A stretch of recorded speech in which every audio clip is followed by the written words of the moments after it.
Hello दोस्तों, आप सभी का स्वागत है मेरे यूट्यूब चैनल में।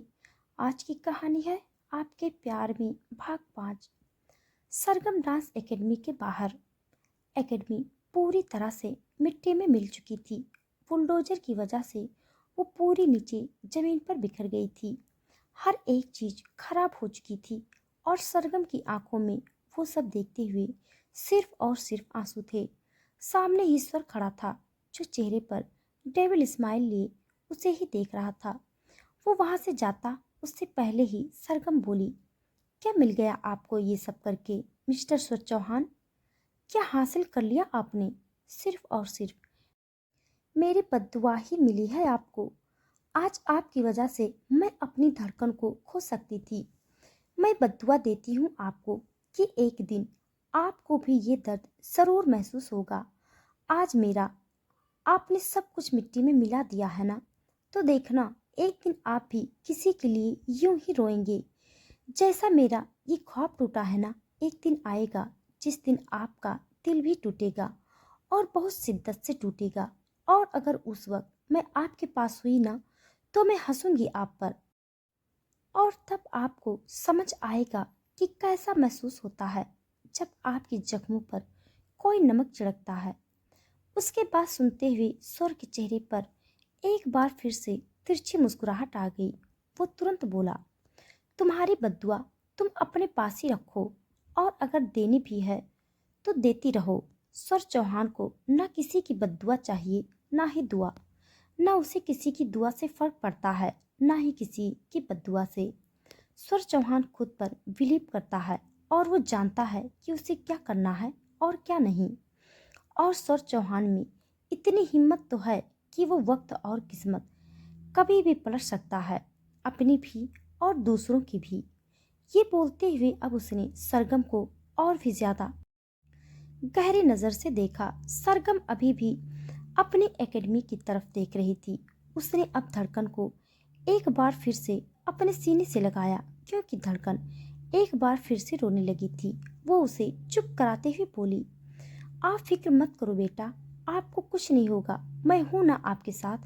बेशक से कुछ भी हो जाए, लेकिन आप हैं मेरे पास, तो सब कुछ है। लेकिन मुझे कुछ समझ में नहीं आ रहा है कि मैं आपको कहाँ लेकर जाऊंगी। आई एम सॉरी हार्टबीट, मेरी वजह से आपको। उसकी बात पूरी होती उससे पहले ही स्वर बोला, एक आइडिया है मेरे पास। अगर तुम चाहो तो मैं दे सकता हूँ तुम्हें। अब और कुछ तो है ही नहीं मेरे पास जो तुम्हें देने लायक हो, लेकिन एक आइडिया दिया जा सकता है। तुम्हारी कोई फ्रेंड होगी। इतने बड़े शहर में तुम अकेली रहती हो, तो कोई तो होगा तुम्हारे पास अपना कहने को। तुम्हारी कोई दोस्त या फिर कोई फ्रेंड, बॉयफ्रेंड। एक काम कर सकती हो तुम, उसके घर जा सकती हो, वहां रह सकती हो। वरना तुम तो जानती ही हो कि ये मुंबई है और यहाँ आधी रात को लड़कियों का यूं सड़क पर रहना बिल्कुल भी सेफ नहीं। और तुम्हारे साथ तो धड़कन भी है। ये बोलते हुए उसने एक नज़र धड़कन की तरफ देखा। उसकी बात सुनकर सरगम उसकी तरफ देखती रह गई और स्वर चेहरे पर डेविल स्माइल लिए वहां से चला गया। लेकिन जाते जाते वो सरगम को एक आइडिया दे गया था। आइडिया उसकी फ्रेंड का। फ्रेंड मतलब अंबिका। उसने जल्दी से अपना फोन लिया और अंबिका को कॉल किया। वहीं दूसरी तरफ अंबिका आराम से बिस्तर पर सो रही थी। जैसे ही उसका फोन बजा, वो हड़बड़ा कर बिस्तर से उठी और उसने जल्दी से अपना फोन संभाला। सरगम का फोन आते हुए देख वो डरती हुई बोली, अब ये आधी रात को मुझे क्या कहेगी? कहीं इसे पता तो नहीं चल गया कि मैं स्वर चौहान की बहन हूँ? क्या ये मुझे तलाक देने के लिए मुझे फोन कर रही है? पर मैं इसे तलाक नहीं दूंगी, बिल्कुल भी नहीं। ये बोलकर उसने गहरी सांस ली और फिर डरते हुए कॉल रिसीव किया। सामने से सरगम की आवाज आई, अंबिका, अंबिका तुम कहाँ हो?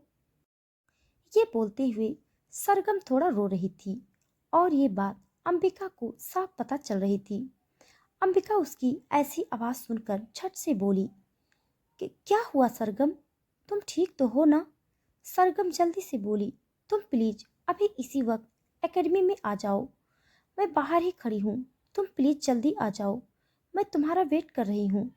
अंबिका अब बिस्तर से उठ गई और बोली, लेकिन इतनी रात को? मेरा मतलब है, मैं अभी आ रही हूँ, तुम फिक्र मत करो और तुम रो मत, मैं बस अभी आ रही हूँ।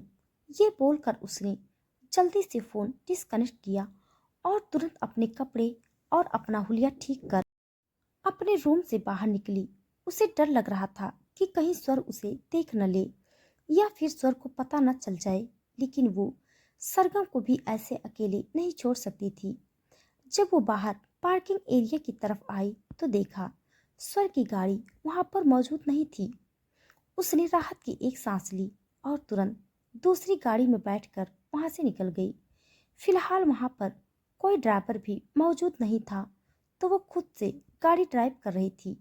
वो इस वक्त ये भी नहीं सोच पा रही थी कि अगर सरगम ने उससे सवाल किया कि ये गाड़ी किसकी है और उसे गाड़ी चलानी कैसी आती है, तो उसका जवाब भी उसके पास नहीं है। तकरीबन 15 से 20 मिनट में ही अंबिका सरगम डांस एकेडमी के बाहर पहुंची और वहां आते ही उसकी आंखें बड़ी हो गई, क्योंकि एकेडमी तो एकेडमी रही ही नहीं थी और उसके बाहर सरगम एक कोने में बैठी थी और वो धड़कन को अपनी बाहों में झूला दे रही थी ताकि वो सो जाए। लगभग से धड़कन भी सो चुकी थी। अंबिका झट से उसके पास आई और बोली, ये सब क्या हुआ? सरगम ने तुरंत अपना हाथ दिखाकर उसे चुप रहने का इशारा किया। अंबिका झट से चुप हो गई। सरगम कुछ पल अब धड़कन को देखती रही और फिर जब उसे यकीन हुआ कि धड़कन गहरी नींद में चली गई है, तो वो अंबिका की तरफ देखते हुए बोली, क्या तुम मुझे अपने घर पर रहने के लिए जगह दे सकती हो? मेरा मतलब है, बस 1-2 दिन के लिए, जब तक मैं अपने रहने का अरेंजमेंट नहीं कर लेती। अंबिका उसकी बात सुनकर सोच में पड़ गई। वो तो सरगम को अपने दिल में भी जगह दे देती, लेकिन घर में जगह देना मतलब स्वर के सामने सरगम का जाना, और ये दोनों चीजें ऐसी थी जैसे एक और दूसरी पेट्रोल। अगर दोनों जरा सी भी एक दूसरे के सामने आए तो धमाका होना लाजमी है। उसे सोच में पड़ा हुआ देखकर सरगम एक बार फिर से बोली, मैं जानती हूँ कि तुम्हारे लिए थोड़ा मुश्किल होगा अंबिका, तुम्हारे घर पर भी सब होंगे, लेकिन प्लीज मेरी बात समझने की कोशिश करो। प्लीज मेरी हेल्प कर दो, क्योंकि इस वक्त मेरे पास और कोई ऑप्शन नहीं है। मेरा मतलब सब कुछ खत्म हो गया मेरे पास। फिलहाल उसकी बात पूरी होती उससे पहले ही अंबिका उसके कंधे पर अपना हाथ रखकर बोली, कुछ भी खत्म नहीं हुआ है सरगम, तुम फिक्र मत करो, मैं हूं ना। तुम चलो मेरे साथ, मैं तुम्हें अपने घर लेकर जाऊंगी और तुम्हें जितना टाइम वहां पर रहना हो तुम रह लेना। उसकी बात पर सरगम हल्का सा मुस्कुराई। वही अंबिका खुद से ही बोली, आज जब भाई ने फोन पर सरगम से बात की थी तो उन्होंने बहुत अच्छे से की थी, तो शायद अगर मैं उन्हें समझाऊं या फिर उन्हें सरगम की प्रॉब्लम बताऊं तो वो गुस्सा ना करें और सरगम को घर पर रहने की इजाज़त दे दें। एटलीस्ट मुझे ट्राई तो करना चाहिए। ये बोलते हुए वो खुद को दिलासा दे रही थी। तभी सरगम की नज़र सामने गाड़ी पर गई जिसमें से अंबिका उतरी थी, और वो गाड़ी बहुत लग्जीरियस थी। वो हैरानी से बोली, ये गाड़ी किसकी है अंबिका? मेरा मतलब है, इतनी बड़ी और महंगी गाड़ी? उसके सवाल पर अंबिका ने अपना चेहरा झुका लिया। सरगम एक बार फिर से बोली, क्या हुआ, बताओ ना अंबिका। अंबिका ने नजरें उठाकर उसकी तरफ देखा और बोली, आई एम सो सॉरी सरगम, मुझे पता है तुम्हें ये बात सुनकर मुझ पर गुस्सा आएगा, लेकिन प्लीज मेरा यकीन करना, मेरे पास और कोई ऑप्शन नहीं था। उसकी बात सुनते हुए सरगम के चेहरे पर सवालिया एक्सप्रेशन थे और अंबिका ने उसे जो बताया उसे सुनकर अब उसकी आंखों में नमी तैर गई। आज उसकी डांस एकेडमी तो टूटी ही थी, साथ में उसका भरोसा भी टूटा था। उसने अंबिका पर बहुत भरोसा किया था, लेकिन अंबिका के झूठ ने सच में उसका दिल तोड़ दिया था। वो उसकी तरफ बिना देखे बोली, चली जाओ यहाँ से अंबिका, मुझे तुम्हारी कोई हेल्प नहीं चाहिए, तुम जाओ यहाँ से। अंबिका तुरंत से बोली, प्लीज मुझे माफ़ कर दो ना सरगम। लेकिन मेरा यकीन करो, अगर मैं तुम्हें बता देती कि मैं अच्छे खासे रईस खानदान से हूँ, तो क्या तुम मेरी दोस्त बनती? नहीं ना। लेकिन मुझे तुम्हारी दोस्ती चाहिए थी, प्लीज मुझे माफ़ कर दो। उसकी बात सुनकर सरगम ने कुछ नहीं कहा। वो खुद असमंजस में पड़ गई थी। लेकिन अंबिका ने अभी भी उसे पूरा सच नहीं बताया था। उसने उसे ये तो बता दिया था कि वो एक अच्छी खासी फैमिली से बिलोंग करती है, उनका बहुत बड़ा बिजनेस है और वो बहुत अमीर है।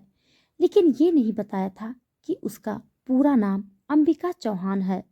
वो अंबिका चौहान जो स्वर चौहान की बहन है। ये बताने में तो उसे ऐसा लग रहा था जैसे उसके गुर्दे ही बाहर आ जाएंगे। अंबिका धड़कन की तरफ देखते हुए बोली, प्लीज मेरे साथ चलो ना सरगम। देखो धड़कन को कितना अनकंफर्टेबल फील कर रही है। उसे नींद की जरूरत है और तू भी जानती हो कि उसकी तबीयत कितनी खराब रहती है। प्लीज मेरे साथ मेरे घर चलो ना। सरगम ने एक गहरी सांस ली और बोली, पर इतना याद रखना अंबिका कि तुमने मेरे साथ सही नहीं किया। तुम अच्छी हो, मैं जानती हूँ, पर पता नहीं क्यों इन पैसों वालों पर यकीन करने का मेरा दिल। ये बोलते हुए वो चुप हो गई, क्योंकि वो कुछ ऐसा नहीं बोलना चाहती थी जिसे अंबिका का दिल दुखे। अंबिका मुस्कुराई और बोली, हर अमीर एक जैसे नहीं होते सरगम।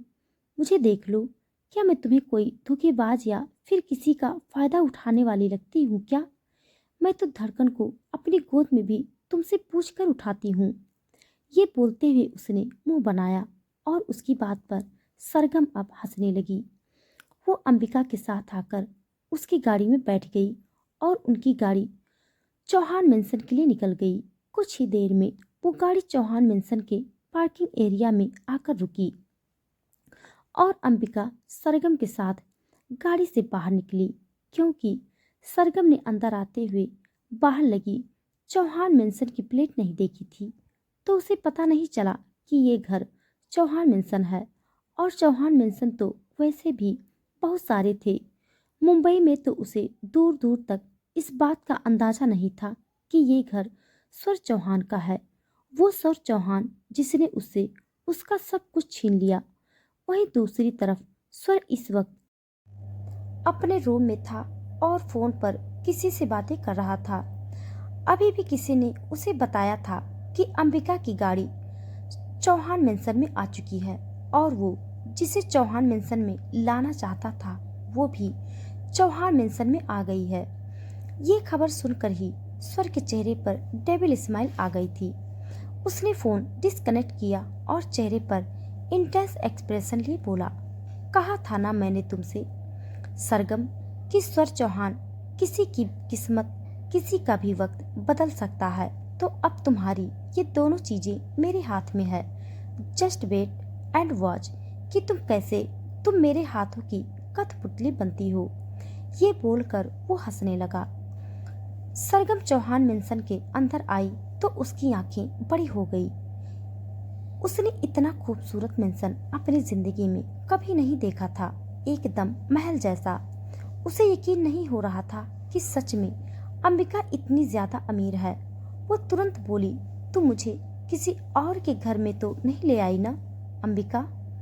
कहीं पता चले सुबह होते ही मुझे कोई डंडे से पीटता हुआ बाहर लेकर चले। मैं तो धड़कन के साथ भाग भी नहीं पाऊंगी। अंबिका हंसी और बोली, तुम फिक्र मत करो, कोई तुम्हें यहाँ से नहीं भगाएगा। मैं हूं ना। बस तुम एक बात का ख्याल रखना कि ज्यादा इधर उधर मत जाना। मेरा मतलब है सिर्फ आज के लिए, बाकी तो जैसे तुम चाहो वैसे रह सकती हो। सरगम ने सवालिया नजरों से उसे देखा। वही अंबिका चाहती थी कि आज की रात शांति से बीत जाए, ताकि कल सुबह होते ही उस सुर से बात करे और फिर सुर पूरी तरह से सरगम को यहीं पर रहने देने की इजाजत दे दे। सरगम मुस्कुराई और बोली, मैं भला इधर उधर क्यों जाऊंगी? मैं कहीं नहीं जाऊंगी, तुम बस मुझे मेरा रूम बता दो।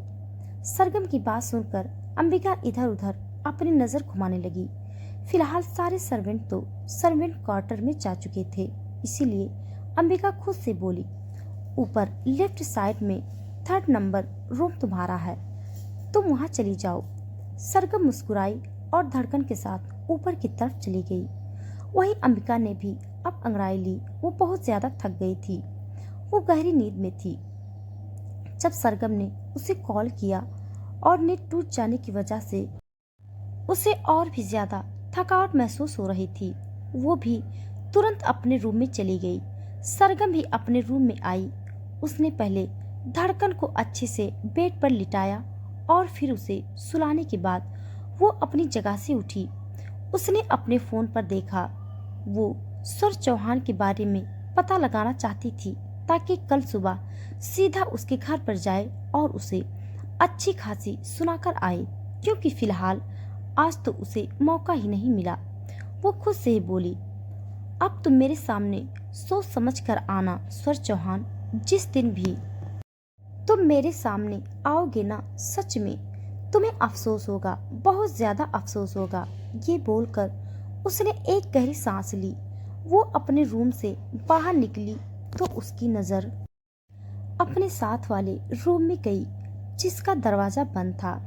वो खुद से ही बोली, पता नहीं इस घर में अंबिका के साथ और कौन कौन रहता होगा। मैंने तो कभी उसकी फैमिली के बारे में पूछा ही नहीं। कल सबसे मिलूंगी। आई होप किसी को मेरे यहाँ रहने से कोई प्रॉब्लम न हो।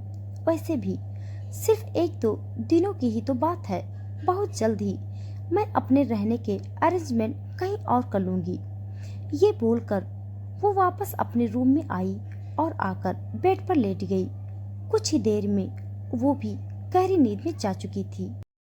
वहीं कोई और था जो अपने रूम में था और आराम से सिगरेट पी रहा था।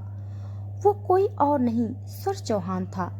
सर चौहान सिगरेट का धुआं ऊपर की तरफ उड़ाते हुए बोला, सॉरी, तुम्हारा स्वागत तो मैं खुद करना चाहता था, लेकिन फिलहाल नहीं। कल सुबह की मॉर्निंग तुम्हारी मेरे साथ ही होगी। ये बोलकर वो हंसा और फिर वापस सिगरेट पीने लगा। कल सुबह के तकरीबन 8 बजे सरगम को अपने आसपास एक अजीब सी स्मेल महसूस हुई। उसे ऐसा लग रहा था जैसे कोई उसके आसपास सिगरेट पी रहा है।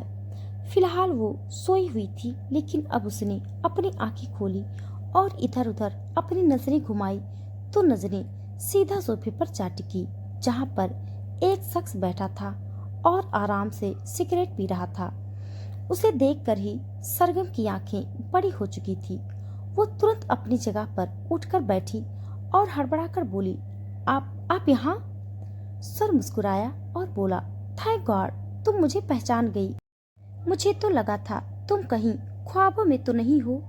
कहीं खुद को इतने बड़े महल में देखकर तुम अपनी जिंदगी को कोई हसीन ख्वाब ना समझ लो। उसकी बात सुनकर सरगम को कुछ खास समझ नहीं आया। वो जल्दी से बिस्तर से उठी और गुस्से से स्वर की तरफ देखते हुए बोली, मेरे ख्वाब पूरे हो या ना हो, लेकिन पहले मुझे ये बताओ कि आप यहाँ पर क्या कर रहे हैं। इतना तो मधुमक्खी गुड़ के पीछे नहीं भागती जितना आप मेरे पीछे भाग रहे हैं। मैं जहाँ जाती हूँ वहाँ मेरे पीछे पीछे आ जाते हैं। ऐसा क्या बिगाड़ दिया है मैंने आपका जो आपको अब मेरे अलावा और कुछ नजर ही नहीं आता। जब देखो मेरे पीछे पड़े रहते हैं। पहले मेरे बेबी को किडनैप करने की कोशिश की, फिर मेरी एकेडमी का सारा सामान तोड़ दिया, फिर मेरी एकेडमी को ही तोड़ दी, और अब मैं किसी के घर में रहने आई हूँ तो आप वहाँ पर भी आ गए। इतना तो बेशर्म इंसान बेशर्म नहीं होता जितना आप बेशर्म हैं मिस्टर सुर चौहान। मुझे तो समझ में नहीं आता, जब सारा दिन आप मेरे पीछे पड़े रहते हैं तो अपना बिजनेस कब करते हैं? बिजनेस करते भी हैं या फिर यूं ही हवा बना रखी है कि आप एशिया की नंबर 1 बिजनेसमैन हैं? क्योंकि जहाँ तक मुझे लगता है आप तो चेपू नंबर 1 हैं। उसके बाद पर स्वर बस हल्का सा तिरछा मुस्कुराया। बस उसने अपना एक पैर अपने दूसरे पैर पर रखा और उसकी तरफ देखते हुए बोला, लगता है तुमने इस घर के अंदर आने से पहले बाहर लगा हुआ नेम प्लेट नहीं देखा। सरगम तुरंत बोली, नेम प्लेट का क्या है? नेम प्लेट तो मैं बाद में भी देख लूंगी, पहले तो मैं आपको देखूं। आप चुपचाप यहाँ से निकलें, क्योंकि अगर किसी ने आपको यहाँ पर देख लिया ना तो इल्जाम मुझ पर आएगा और मैं नहीं चाहती कि मेरी वजह से किसी के घर का माहौल खराब हो जाए, इसलिए दफा हो जाइए यहाँ से, इससे पहले कि मैं आपको धक्के मार कर यहाँ से बाहर निकलवाऊं। अभी वो बोल ही रही थी कि अचानक ही धड़कन की रोने की आवाज सुनाई देने लगी। सरगम ने पलटकर पीछे की तरफ देखा जहां बिस्तर पर लेटी हुई धड़कन रोने लगी थी। सरगम तुरंत अब वापस स्वर की तरफ देखते हुए बोली, देखा, मेरी धड़कन भी आपको यही धमकी दे रही है कि आप चुपचाप यहाँ से चले जाइए मिस्टर स्वर चौहान, वरना आपकी इज्जत के चिथड़े उड़ जाएंगे। वैसे तो मुझे किसी से एहसान लेना पसंद नहीं, लेकिन सुना है मेरे जिस फ्रेंड के घर में मैं रह रही हूँ वो काफी रिच है। कल उसने अपने भाई का जिक्र भी किया था। 1 मिनट भी नहीं लगेगा मुझे उसे कहकर आपकी इज्जत का हलवा बनाने में। ये बोलते हुए उसके चेहरे पर एटीट्यूड छलक रहा था और स्वर के चेहरे पर तिरछी मुस्कुराहट आ गई थी। सर मुस्कुराते हुए बोला, मुझे समझ में नहीं आता तुम बेवकूफ हो या मासूम। मतलब तुम किसी के घर में रह रही हो और तुम्हें इतना ही नहीं पता कि वो घर किसका है। कोई बात नहीं, लेट मी टेल यू, ये घर स्वर चौहान का है। स्वर चौहान यानी कि मैं, अंबिका चौहान, मतलब स्वर चौहान की बहन। जब इस घर से बाहर निकलोगी तो इस घर का नेम प्लेट अच्छे से देखना। उसके बात पर सरगम हैरान रह गई। वो झट से बोली, ऐसा नहीं हो सकता, मैं आपके घर में बिल्कुल भी नहीं रह सकती।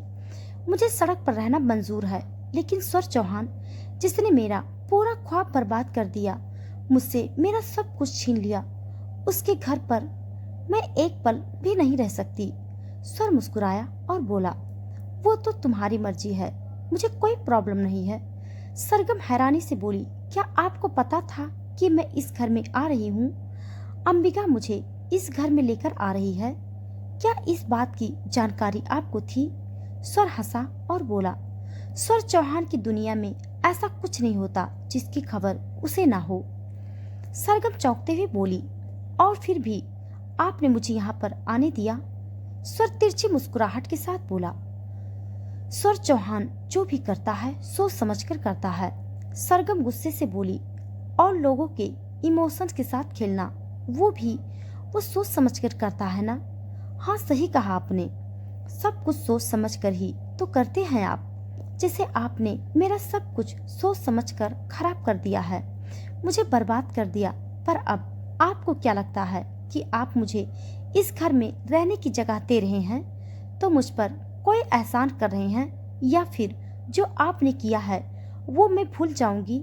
बिल्कुल भी नहीं मिस्टर स्वर चौहान, आपने मेरे साथ जो किया है ना, वो इस जन्म में तो क्या, मैं आने वाले 7 जन्मों में भी नहीं भूलूंगी। और अगर आपको लगता है कि मुझे यहाँ पर रहने की इजाजत देकर आप मुझ पर कोई एहसान कर रहे हैं, या फिर जो कांड आपने किया है उसकी भरपाई कर रहे हैं, तो आप भूल जाइए, मैं आपको कभी माफ नहीं करूंगी। स्वर सार्कास्टिक स्माइल के साथ बोला, क्या सच में तुम्हें लगता है कि मुझे तुम्हारी माफी की जरूरत है? सच में तुम बेवकूफ हो सरगम। वेल, तुम्हारा दिमाग कितना चलता है और कितना नहीं, मुझे इस बात से कोई लेना देना नहीं। मुझे बस तुम्हें एक ऑफर देना है। सरगम गुस्से से बोली, कैसा ऑफर? स्वर तिरछी मुस्कुराहट के साथ बोला, ऑफर हार्ट बीट का। सरगम हैरान रह गई। हार्ट बीट का ऑफर? मतलब उसे कुछ समझ नहीं आया। स्वर ने अब बिस्तर पर लेटी हुई धड़कन की तरफ देखा और बोला, मुझे धड़कन चाहिए। सरगम ने गुस्से से मुट्ठियां कस ली। स्वर उसकी तरफ देखते हुए बोला, तुम्हारे पास ना कोई रहने की जगह है ना कोई ठिकाना, तुम खुद को भी नहीं संभाल सकती, और अगर तुम संभाल भी लोगी तो मैं हूं ना तुम्हारे गिराने के लिए। तुम समझ रही हो ना मैं क्या कहना चाहता हूँ? ये बोलते हुए उसके चेहरे पर डेविल एक्सप्रेशन थे। सरगम ने भी गुस्से से अपने जबड़े कस लिए। स्वर एक बार फिर से धड़कन की तरफ देखते हुए बोला, 1 साल की बच्ची जिसकी जिम्मेदारियां क्या होती है तुम बहुत अच्छी तरह से जानती हो, बिना पैसों के, बिना रहने की कोई जगह, बिना किसी काम के तुम कैसे पूरी करोगी? नहीं कर पाओगी। और अगर करना भी चाहो तो मैं नहीं करने दूंगा। इसीलिए पहले ही ऑफर दे रहा हूं तुम्हें। हार मान जाओ और धड़कन मुझे दे दो। बदले में जो मांगोगी मैं देने को तैयार हूँ। पैसा, प्रॉपर्टी। जो डांस एकेडमी मैंने कल तुड़वाई है, उससे बेहतर डांस एकेडमी मैं तुम्हें 5 दिनों के अंदर अंदर खड़ी करके दे दूंगा। पैसा इतना दूंगा कि तुम पूरी जिंदगी ऐश करोगी। इसके अलावा कुछ भी चाहिए तो तुम डिमांड कर सकती हो। बस मुझे एक चीज चाहिए और वो है धड़कन। सरगम गुस्से से चिल्लाई। मेरी धड़कन कोई चीज नहीं है मिस्टर चौहान। स्वर तुरंत बोला, मेरे लिए भी नहीं होगी। I promise. उसे अब इस चौहान मेंशन में वो सब कुछ मिलेगा जो एक बच्चे को मिलना चाहिए, उससे भी बेहतर। सरगम गुस्से से बोली, लेकिन उसे तमीज नहीं मिलेगी, क्योंकि जहाँ एक बदतमीज इंसान रहता हो जो एक माँ से उसके बच्चे की कीमत पूछ रहा है, इससे ज्यादा बदतमीजी क्या ही होगी। स्वर दांत पीसते हुए बोला, जुबान संभाल कर मिस सरगम। सरगम गुस्से से बोली, जुबान तो आपको संभालनी चाहिए मिस्टर स्वर चौहान, पर शायद आपकी जुबान भी आपकी तरह 2 कौड़ी की है, जिसकी ना कोई वैल्यू और ना ही कोई लगाम। उसकी बात पर स्वर अब गुस्से से कांप उठा। अगले ही पल उसने सरगम के बिल्कुल करीब होकर उसके सिर के पीछे अपना हाथ रखा और उसके बालों को कस कर मुट्ठी में जकड़ लिया। सरगम गुस्से से उसकी तरफ देख रही थी और अब स्वर भी उसके चेहरे पर झुक चुका था। तो दोस्तों, आज के लिए बस इतना। इसके आगे का भाग जानने के लिए आप सब मेरे साथ बने रहिए। हमारी कहानी आप सबको कैसी लग रही है कमेंट बॉक्स में जरूर बताइए।